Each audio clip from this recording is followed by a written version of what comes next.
Hi, it's Martin Sarfus. Hi and welcome. Excuse me a minute.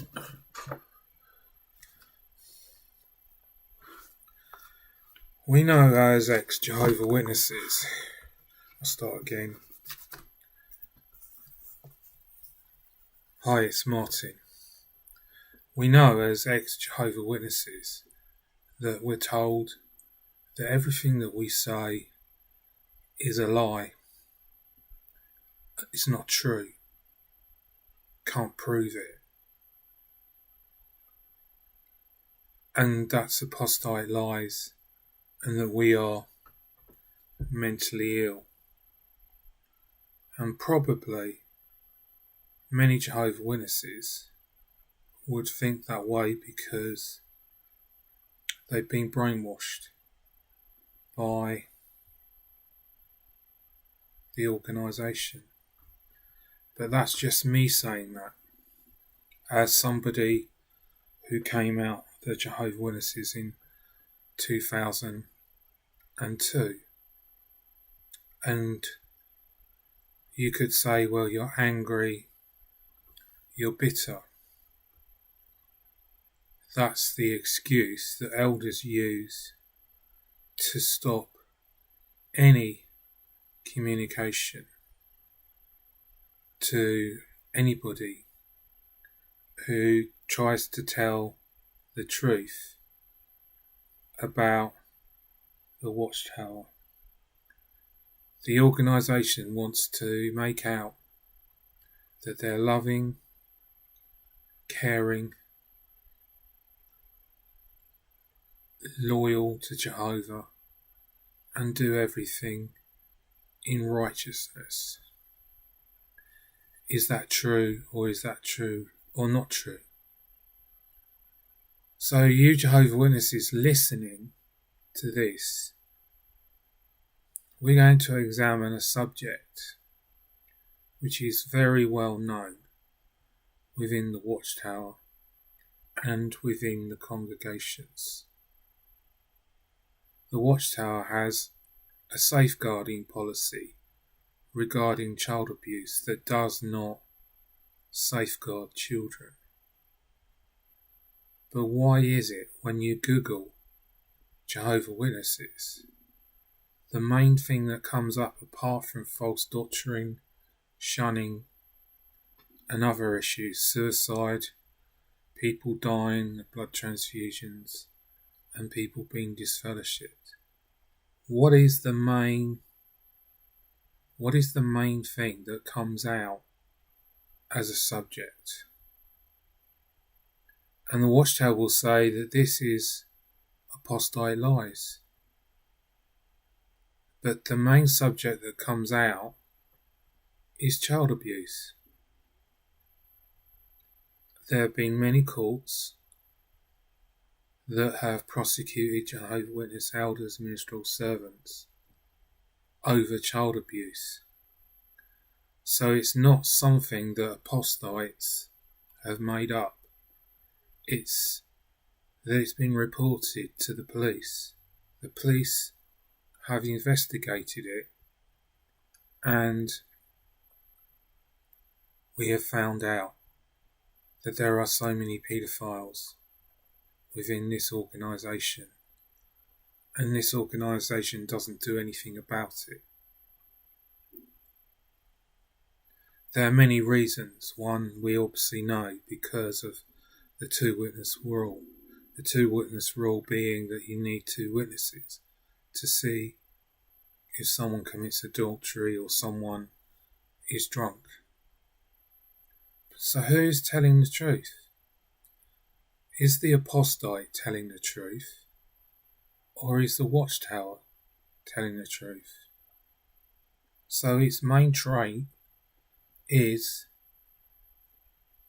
paedophilia. But it claims to people that it is Jehovah's clean organisation.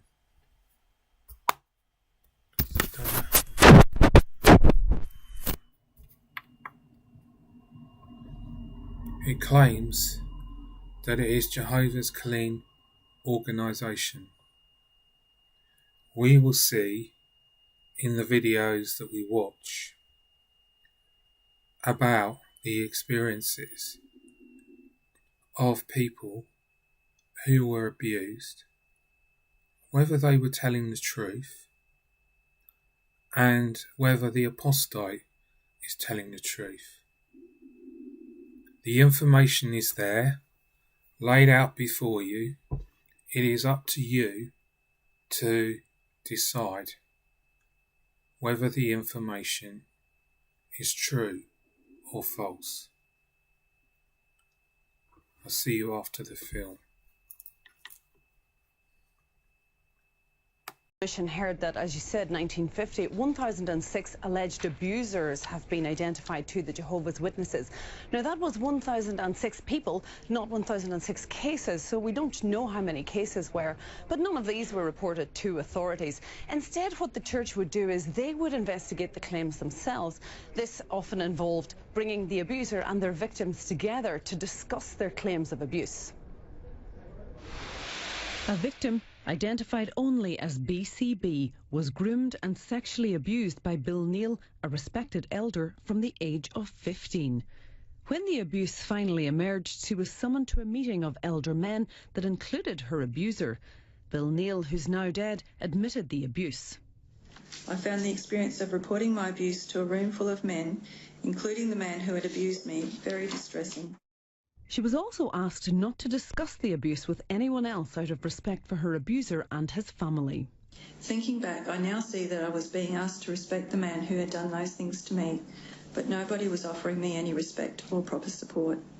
The Royal Commission heard that of the 1,006 alleged abusers identified to the Jehovah's Witnesses since 1950, not one single person had been reported to police. This evidence was borne out by the testimony of one of the church elders, who himself had investigated a case of abuse. And what about telling other authorities? Are you aware of your obligations if someone tells you of a serious allegation of sexual assault?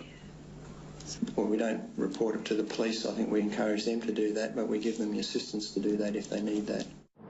Church elders could now face criminal charges for concealing the abuse. The Commission also heard that the church only believed victims if the alleged abuser confessed or there were 2 witnesses.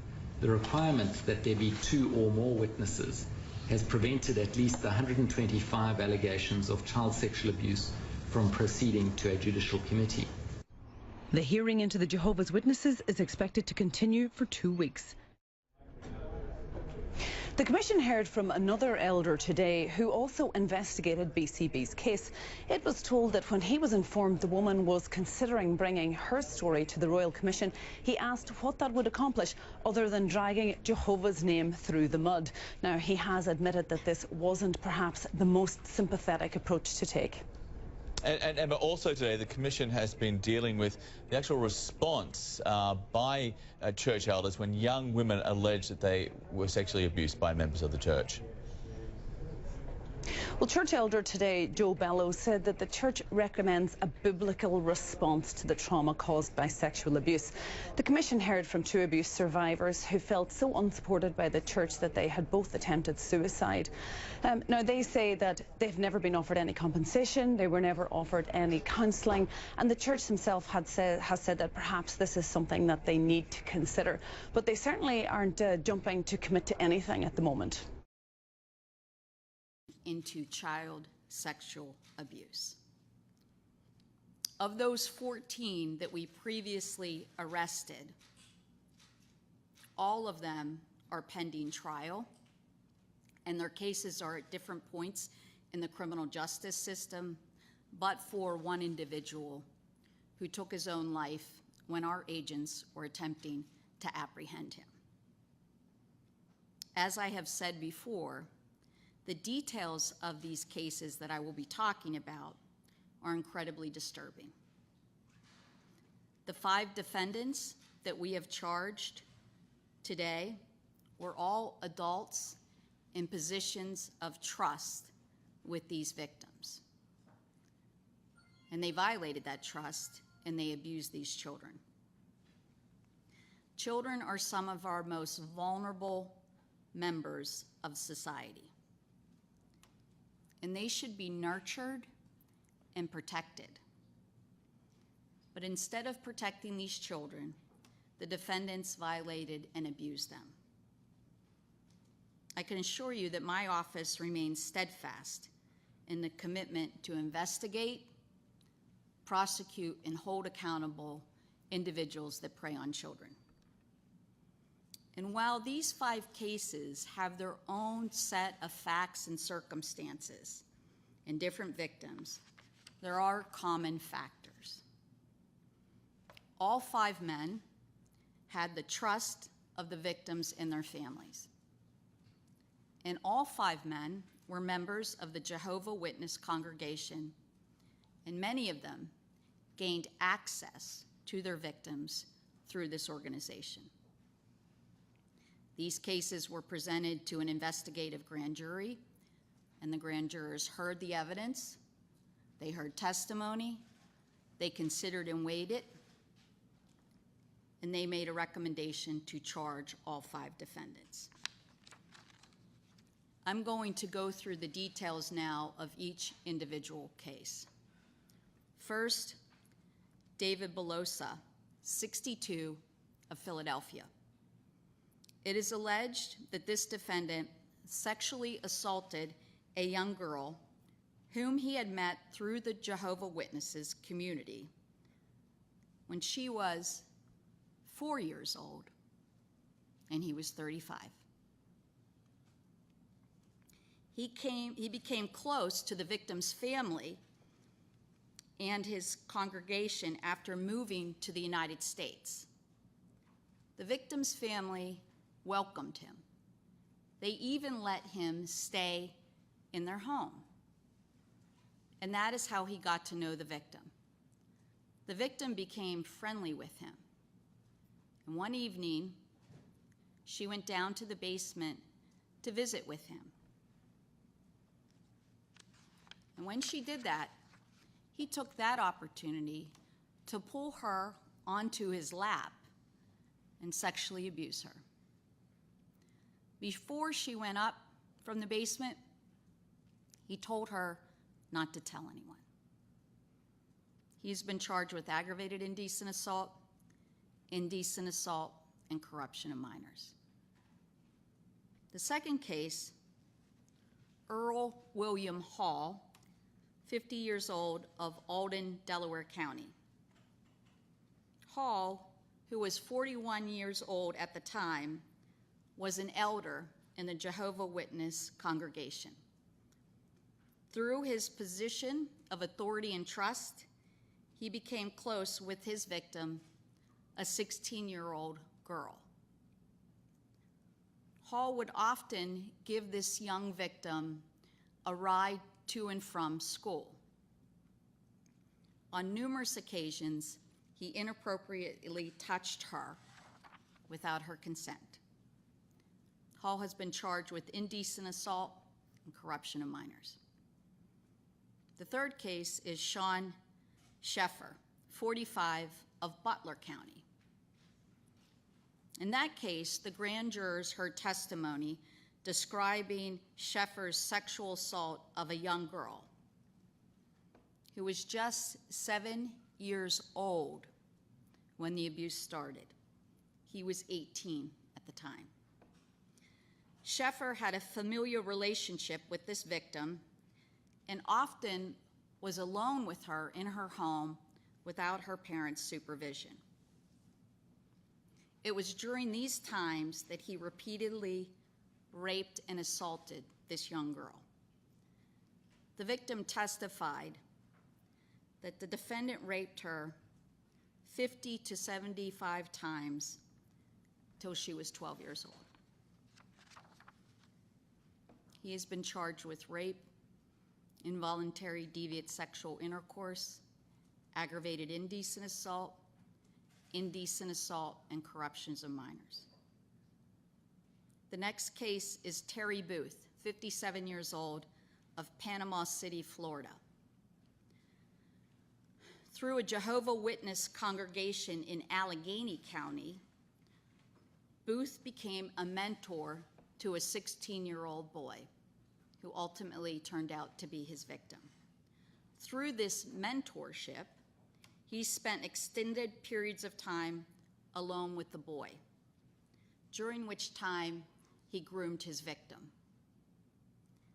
He was 44 at the time, and he was engaging this victim in inappropriate sexual conversations.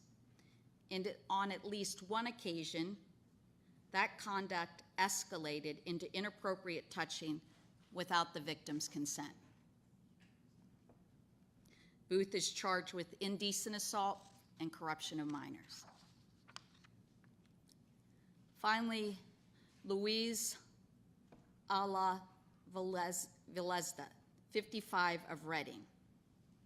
He abused a young family member of his for several years, beginning when she was 12 years old and he was 34. The grand jury heard testimony from the victim, who stated that for years he would sneak into her bedroom while she was sleeping and sexually assault her. Years later, when the victim was an adult, he raped her again in his home. He has been charged with rape, involuntary deviant sexual intercourse, aggravated indecent assault,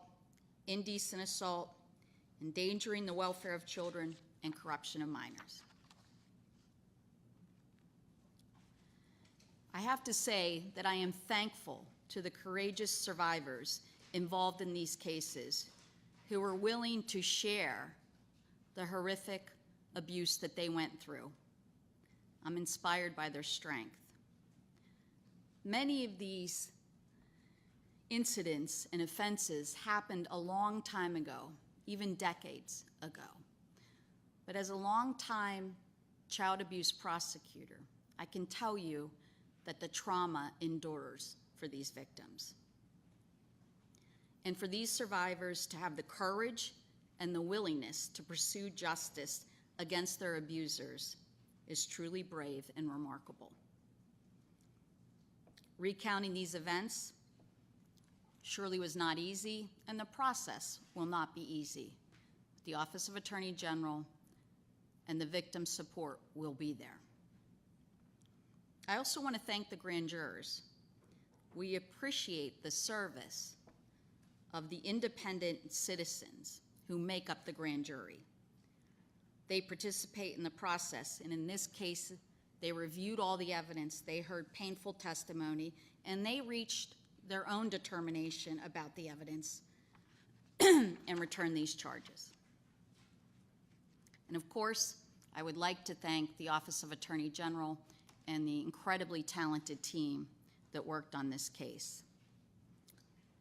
Executive Deputy Attorney General Michelle Walsh, who is with me, Chief Deputy Attorney General Ron Eisenberg, Chief Deputy Attorney General Chris Jones, Special Agent Jimmy Mamua, Steve Adams, and Christina Hinkston. They're here behind me, and they have done extraordinary work.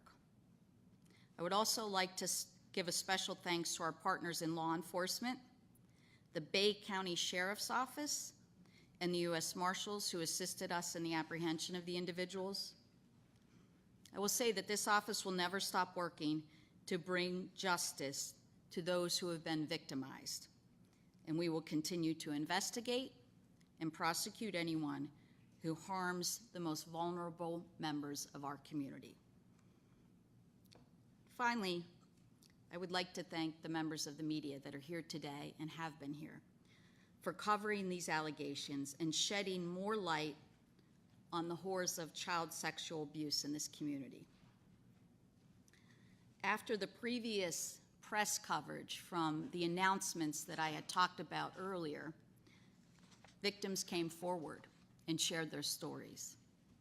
So getting the word out is incredibly important.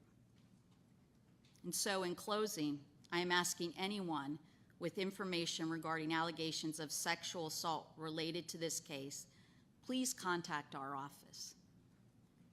Our hotline is 888-538-8255. 8541. Please reach out. These tips can make a world of difference. Thank you. Attorney General, what do you know about what the faith, what the Jehovah's Witness leadership knows about this problem within its ranks? What I can tell you, and I've discussed the prior announcements that we've made, that in these cases, and obviously that's the focus, we've charged 14 individuals. All of them, at the time of the sexual assaults, were Jehovah's Witnesses, and many of them gained access to their victims through this. These cases are ongoing. Is there a special investigative effort by the Attorney General's office that's focused on Jehovah's Witnesses, and if so, was it kicked off by the victims coming forward, or did you find the victims as part of that initial investigation? This case came to us as a resource referral, and it's an ongoing investigation involving child abuse. Are any of these cases linked, these 14 cases that you prosecuted over the last few months? I'm sorry, I missed the beginning. Are any of those cases linked? You said it's 14 from the Jehovah's Witness Church, and then these 5 also from the Jehovah's Witness Church. So are any of them linked? Well, in terms of these cases are all separate cases. In other words, in these situations, in all the cases that we've announced, we've arrested individuals, we've arrested men who have preyed on children and sexually abused them. They're separate and distinct. There is a common thread that I've mentioned. One is the gaining of trust of the victims. The second is that they all were Jehovah's Witnesses and part of the congregation at the time of the abuse and gained access to the victims through that. Is there anything in your investigation that's showing a problem with culture, like we experienced in the Roman Catholic Church with priests? Is there anything that's showing that it reaches that extent? Look, I can't talk beyond what we've discussed today and in the previous cases. I do encourage you, as I said, I went over these cases in very brief detail. I encourage you to look at the presentments. Let me just ask you, do you have any evidence that the Jehovah's Witnesses as an organization, as a church organization, has met with any of the families, offered payment or counseling in the same way that the Catholic Church has? I can't comment on that. Yeah, so you ended your statement saying that offering a number to call for more victims. Do you expect more victims to come forward? Well, if history teaches us anything, yes. Did you mention that the first victim was an immigrant? Where are the child from? I'm sorry, I didn't hear you. I'm sorry. The first victim, you mentioned that was an immigrant, right? What country was from the family? You may have misunderstood. The defendant in that case came from another country to the United States. True. Would there be an investigation or report done on the church itself? I can't comment on that at this time. Did any of these victims come forward at the time of the abuse, and was there a cover-up or a blind eye turned on behalf, by the church hierarchy? Look, I can't comment on that beyond the detail that's contained in the presentments. Are any of these cases from the same congregation, the same church? I don't believe so, no. Do you know whether any of these folks who you've charged here, do they know each other? I don't know that. So all of these 5 here, you bring these cases because the victims step forward in every single case? Look, some of the cases we've had victims come forward, and some, as I mentioned, came as a result of our press conferences and talking about these cases. In other cases, we've obviously been looking at a variety of different types of evidence and have uncovered some of this abuse that way. Does it seem like more people are starting to be more comfortable with stepping forward and sharing what happened to them? Because when we hear all the press conferences, you ask the question, is it happening more often, or are people stepping forward more often? That's a great question. I truly believe that victims become more comfortable coming forward when they know they're not alone. So that's true of, I think, any cases of child abuse. Again, on these 5 cases, though, were they all generated from the prior press of your prior cases? Not all of them, no. Last question. I was talking to somebody recently just about religion and, all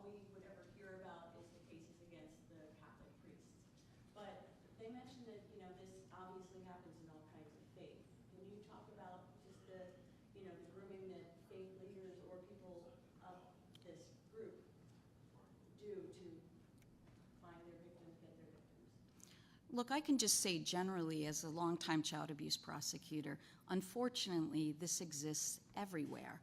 And one of the key pieces to child abuse is that the offenders have to have access to their victims. They have to have a way in order to get to them and groom them. And so there's a variety of umbrellas that can fall under, and unfortunately, religious organizations is one of them, but certainly not the only one. Thank you. Oh, sorry.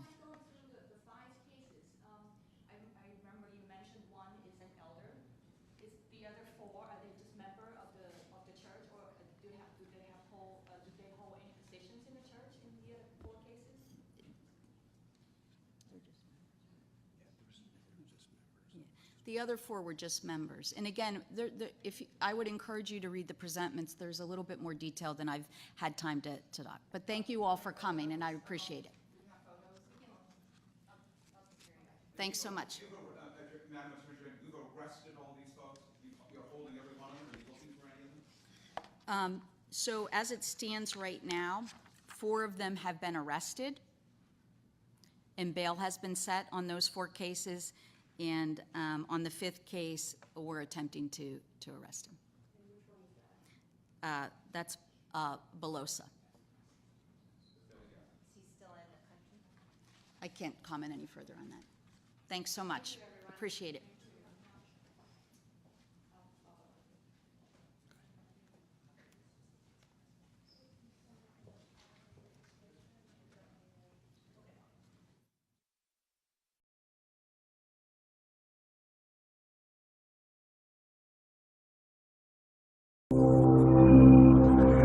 Robert Souter was sent to jail for a minimum of 3 years by Judge John Goldring, who had this to say about the Watchtower Bible and Tract Society. The church authorities took it upon themselves to act as if they were the civil authorities, which they had no right to do. This matter was not reported to the police, as it should have been, and I am surprised that the police have not taken any action against the church authorities. I hope they will do so. The state has the responsibility of protecting young people, and all citizens have a serious moral responsibility to assist it in doing so. I cannot criticize the church sufficiently seriously for not having reported this matter. 60,000 in Australia. They're the Jehovah's Witnesses, and some of you will find them on your doorstep today, devoutly preaching their message and pressing their literature. But this morning you're going to meet some other witnesses with a very different message. They're victims of child abuse at the hands of Jehovah's Witnesses, and they accuse the church of not only covering up their complaints, but actively frustrating police investigations. For years, a curtain of silence and obstruction has protected pedophiles within the ranks of the Jehovah's Witnesses. Now that curtain has been drawn aside by the victims and by former elders, whose testimony implicates yet another church in this growing scandal. Our cover story is reported by Graham Davis. Over the past few years, the Catholic and Anglican churches have been forced to confront the presence of child abusers in the clergy and to stop blaming the abused for their own violation. Not so the Jehovah's Witnesses. They continue to shelter pedophiles and even protect them by imposing an impossible burden of proof on the children they molest. 3 years ago, Sunday exposed the extent of child abuse within the Jehovah's Witnesses, but the church is still ignoring the problem, still accusing the victims of being the real sinners. Sunday has now uncovered fresh evidence of incest by a church elder and found a convicted pedophile in another congregation who's again able to prey on young people. Graham Davis won an award for his 2002 exposure of the Jehovah's Witnesses, and he now continues his investigation.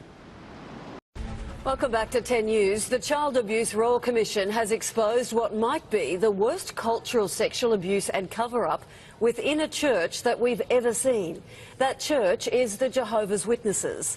Now, there were claims today that 1,000 paedophiles were protected, evidence against them deliberately destroyed, and not even a single case ever referred to the police. Daniel Sutton has the story. Their World Convention last year may have filled a Melbourne footy stadium, but Australia only has about 70,000 Jehovah's Witnesses. Still, when the Royal Commission came knocking, it discovered the church also has a staggering 1,006 files on alleged pedophiles within its flock. And what's worse, Not one was reported by the church to secular authorities. the church's policy not to call police, but ask elders to investigate. One abuse survivor says that made her feel ashamed. I found the experience of reporting my abuse to a room full of men, including the man who had abused me, very distressing. Max Hawley was the elder in charge of her case. He took notes but destroyed them to protect church wives. And would you do the same thing today if someone came and reported to you a serious allegation of sexual assault? Would you destroy any notes? Yes, that's our practice.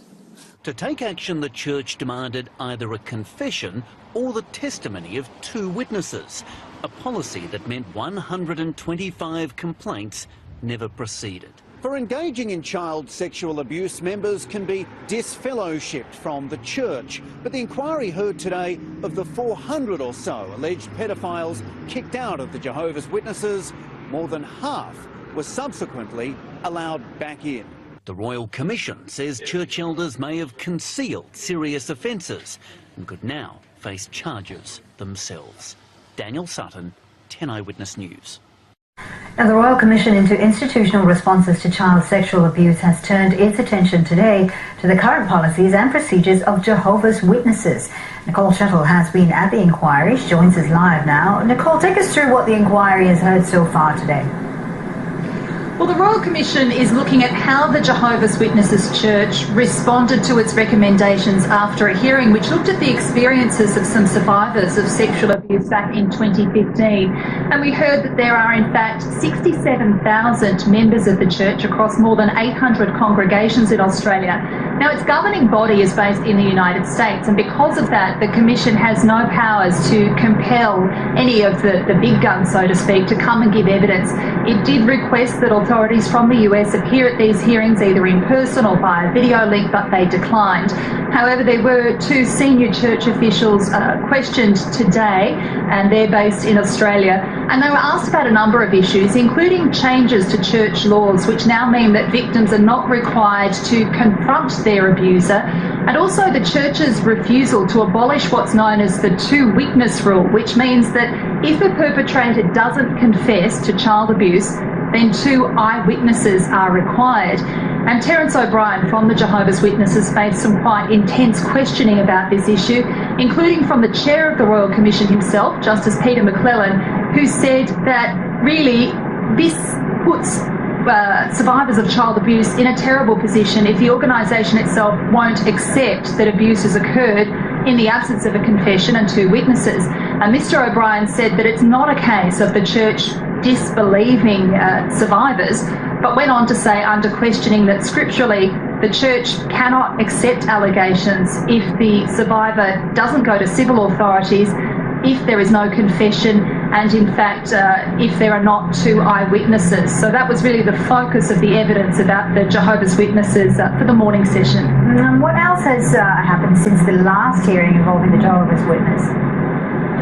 It's quite interesting. Since the hearing in 2015, the Royal Commission has received more than 1,000 items of correspondence from people right around the world. We're talking North America, Brazil, Europe, New Zealand, and these are people who are overwhelmingly critical of the Jehovah's Witnesses' institutional response to child sexual abuse, and they're calling for significant changes within the church.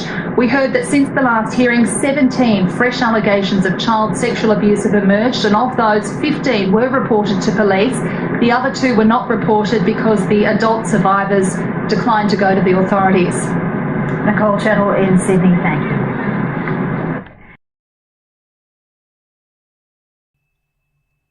So now you have seen the films, you need to make your mind up whether it is Jehovah's Clean Organisation. Because you have been brain controlled, you need to now unthink and think who is telling the truth. It's not apostates that are saying it.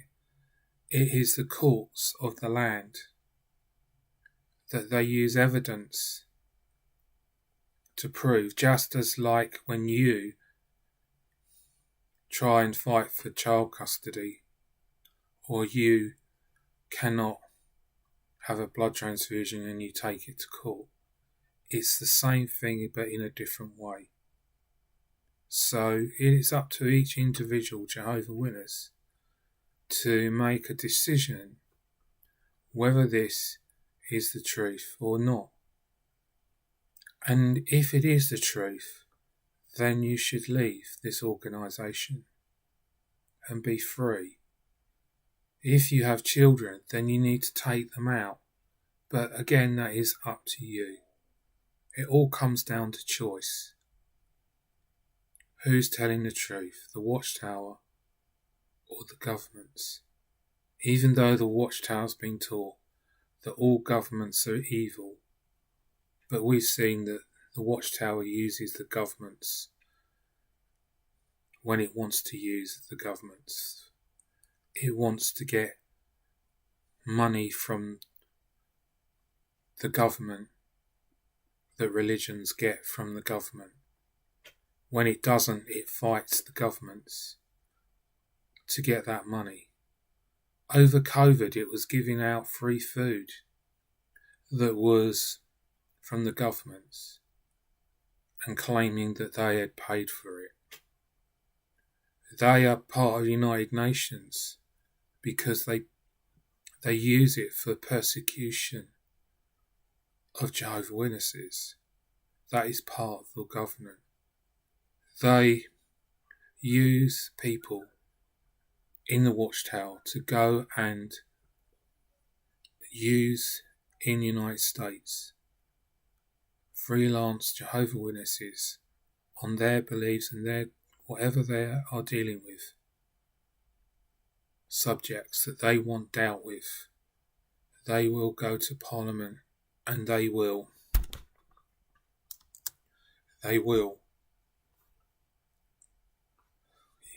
indeed try and get them on their side. And the governments, the Watchtower had joined United Nations and then denied it and then said United Nations is evil.